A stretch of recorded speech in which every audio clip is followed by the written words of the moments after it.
The crypto winter is easily deemed over, but now we've got the thaw, and the thaw is bringing pressure and putting pressure on the market despite getting some negative indicating news out there. Yeah, you heard me correctly. It seems like we may have a legitimate bull run on our hands.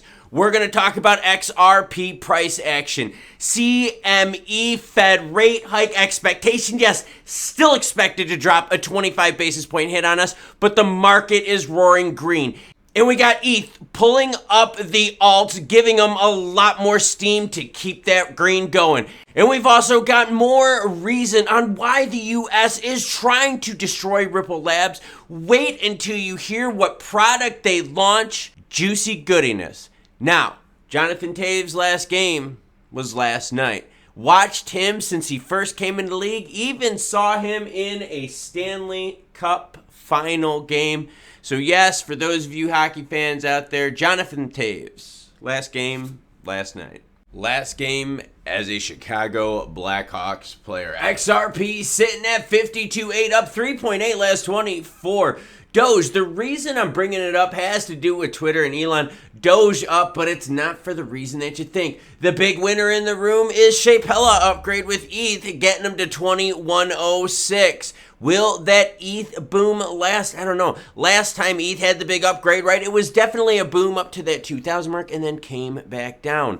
Will it hold? We've got expectations right now from those that trade that say, guess what? The Fed is going to come in with a quarter point hit, which would make the market red. But here's the thing, everyone. We are roaring green right now. But 78.6% of the traders out there are expecting Jerome Powell and the Fed to come with a 25 basis point hit.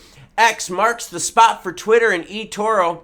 Guess what, everyone? No, it wasn't a Doge integration at all. It was an integration with eToro, and I am a huge eToro user. Love it for both stocks as well as crypto. Not sponsored by them, not plugging them, nothing like that. I'm just saying I have used them for years. Very, very happy with eToro. So, as Elon drew all the attention, right, used Doge and all that to prop up Twitter. Now, look, none of it had to do with Doge. Integration with Twitter and eToro. Hackers now, oh my gosh. Crypto exchange BitCrew said the hackers picked off less than 5% of the value custodied in one of its hot wallets. The platform lost $23 million in cryptocurrencies like ETH, Quant, Gala, Shib, Hot, and Matic. Withdrawals are temporarily suspended until April 18th for security reasons, and all affected users will receive full compensation. That's great. We do need insurance, right? We do need a formal policy in crypto, an FDIC sort of thing. We need that. Glad to see that people are going to be made whole with this. But we're having a lot of problems. Coinbase is having problems processing withdrawals with XLM. You're also now having BitTrue saying, hey, look, you can't take money out. So if people got bills, if they got needs and their savings is in crypto, because globally people have different views of crypto. There is a lot of people that put their savings in crypto, especially in highly, highly inflated countries, right, where their inflation rate is through the roof. Those people, what, they can't take their money out? How do they pay their bills? What if they use it like a checking account? Because it's that easy. They have the better rail system. That's bad. We have to work through this, and we have to get through all these technical exchange outages and glitches. It doesn't help the confidence of crypto.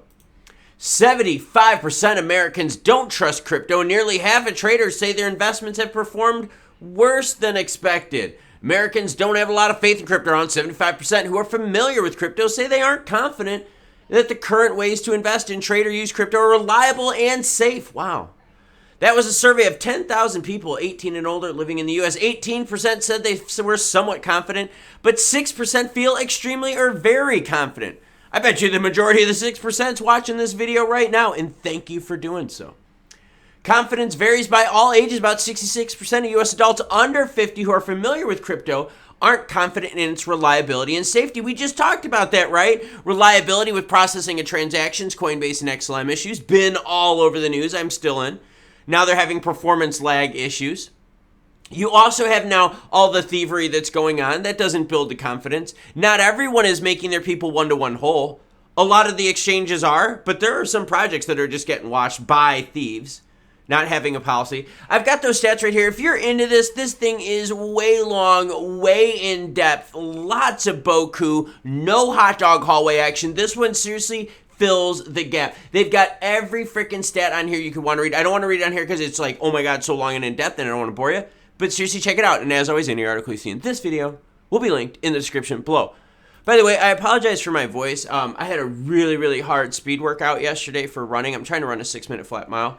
And so I had to run a really, really hard workout yesterday. So my voice is just totally taxed. So sorry about the not so normal sounding out there. Ripple boosts business payments with launch of Liquidity Hub. The product utilizes advanced technology to source the best crypto assets, rates, eliminating the need for pre-funding capital positions with multiple liquidity venues. That helps businesses reduce their tied-up capital, allowing them to manage their resources efficiently. In addition, the Liquidity Hub is a round-the-clock service. It allows businesses to access a vast network of payout channels globally that makes digital asset transaction management flexible and fast while allowing the users to track their funds effectively.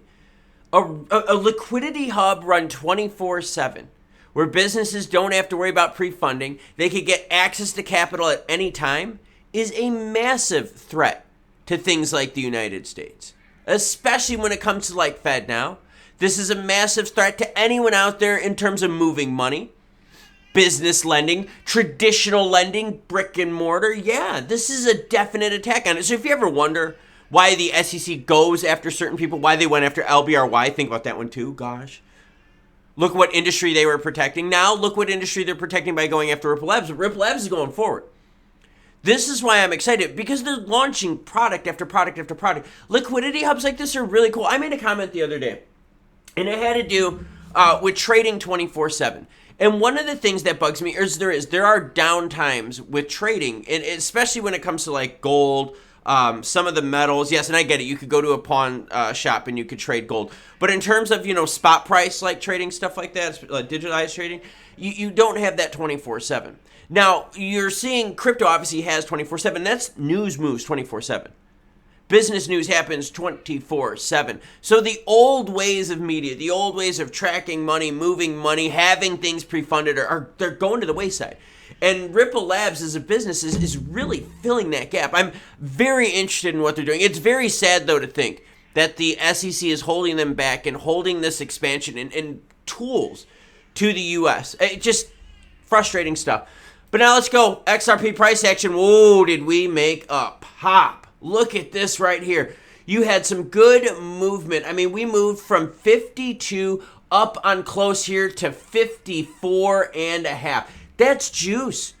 Juicy move. Now, finding the settling point. It's fine. That's fine. We've seen the faster the rise is up, the faster they kind of settle back down, and then we kind of find a new good point. The new good point, though, is if we zoom out here. Let's zoom out just a little bit to that 5-day point. You can see that, yeah, that's even better. Let's zoom out to the month to give you a better perspective. Right? We're putting gap, we're putting space in this 50-cent line here, right? Which once was the resistance. You could see those attempts, right? We struggled with 50 cents here this whole time we talked about it. Months we talked about struggling with 50. Now that we're above it, we're starting to put the gap in. Volume is starting to kind of come back up. Okay, we're getting past the Easter slow time. Traders are starting to get out. We're starting to have more pressure put on the Fed. I did a story yesterday about PPI data, right? And CPI data being super juicy, putting pressure on Jerome Powell and the Fed. Man, if we get a pause in rate, holy crap, will these markets frickin' roar. What you're seeing now is nothing. If we get a pause and we get even more strong data coming out, wow, is this going to put pressure on Jerome Powell and the Fed? And is it going to make this first half of the year look very different than what a lot of us were expecting? And that's something that I wanted to highlight here at the end of this video. It's the fact that these movements are happening faster than people are thinking, even the Fed's movement, right? Because more and more of the world is getting connected to internet, because more and more of the world is getting high-speed internet, news is traveling to further reaches faster. That means people can make these money movements, right? Especially with crypto trading 24/7, 365. That's why I brought it up. So you're getting this information just disseminated all over the place. Twitter just spreading information all over the place. Now linked with eToro. I mean, you're seeing integration, news flowing all over, right? So what do we need? We need monetary systems that feed that. That's where Ripple Labs comes into play with their liquidity hub. No pre-funding, technology. But the U.S. is definitely going to be left behind. Not here to talk about that, but that's just the honest truth. The U.S. will be left behind. Now, if you want to see more action in regards to crypto and Web3, that's this video right here, right by Jonathan Taves. Last game is Blackhawk. If you want to follow my journey in the 6-minute mile, I'm going to be releasing a video here within the next week about that. Check out this channel right here. Until more news breaks, I've got pre-burn, stretching, and hopefully I start feeling a little bit better. You cool cats, though, have a great rest of your day.